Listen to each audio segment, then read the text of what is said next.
All right, so next we have is the Grand Tracker.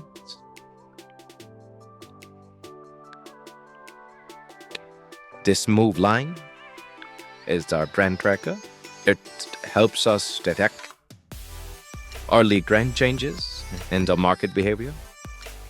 Let's go through how the Grand Tracker works.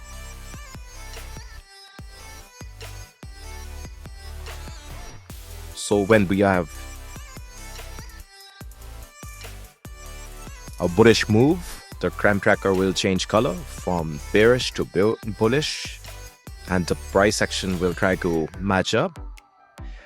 When the Grand Tracker changes color from bullish to bearish, the one can build them red.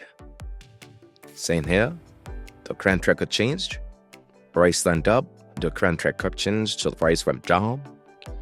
And then here, so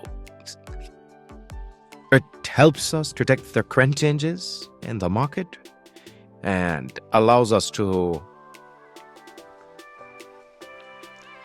understand market behavior for better entries and exits, right?